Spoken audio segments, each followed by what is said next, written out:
वृंदावन में आते ही हमें कुछ विशेष बातों का ध्यान रखना चाहिए ताकि हमारी यात्रा और भी पवित्र और सफल हो। वृंदावन में हम भगवान श्री बांके बिहारी जी के चरणों में आकर उनकी भक्ति में लीन होते हैं, लेकिन कई बार कुछ गलतियों से हमें बचना चाहिए।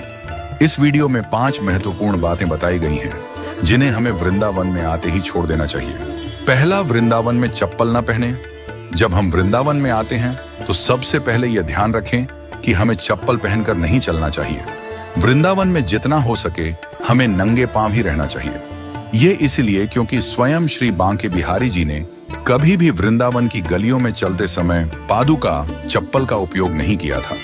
जब भगवान स्वयं बिना चप्पल के ब्रज धाम में भ्रमण करते थे तो हमें भी उनके पवित्र मार्ग पर बिना चप्पल के चलने का प्रयास करना चाहिए। यही नहीं, हमें गाड़ी से उतरते वक्त अपनी चप्पल वहीं उतार देनी चाहिए और नंगे पांव ही भगवान के दर्शन करने जाना चाहिए। दूसरा, गांव और ब्रजवासियों से प्रेम करें। वृंदावन में आने के बाद हमें यहाँ के गांव और ब्रजवासियों से प्रेम करना चाहिए। भगवान श्री कृष्ण ने ब्रजवासियों के साथ प्रेम किया था। हमें भी उन लोगों के साथ प्रेम और सम्मान का व्यवहार करना चाहिए। यह प्रेम केवल भगवान के साथ ही नहीं बल्कि यहाँ के लोगों और प्रकृति के साथ भी होना चाहिए। तीसरा, ब्रज की रज से प्रेम करें। वृंदावन की रज मिट्टी का अत्यधिक महत्व है। हमें ब्रज की रज का सम्मान करना चाहिए और जहां भी हम जाएं वहां गंदगी न फैलाएं। ब्रज की रज को अपवित्र करना हमारे लिए न केवल गलत है बल्कि यह उस भूमि का भी अपमान है जो भगवान श्री कृष्ण की पवित्र भूमि है। चौथा, वृंदावन में आंसू न बहाए। वृंदावन में भगवान के दर्शन करते वक्त कभी भी हमें अपने आंसू नहीं बहाने चाहिए। कभी कभी लोग अपने दुखों को भगवान के सामने रोकर व्यक्त करते हैं, लेकिन भगवान श्री बांके बिहारी जी इतने सरल और सहज हैं कि हमें उनके सामने दुखी नहीं दिखना चाहिए।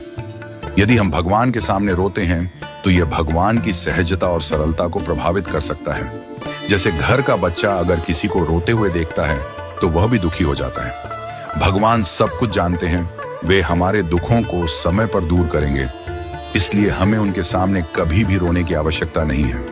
हमें अपनी भावनाओं को संयमित रखकर भगवान के सामने उनके प्रति अपनी भक्ति और प्रेम व्यक्त करना चाहिए। पांचवा, भगवत चर्चा में भाग लें।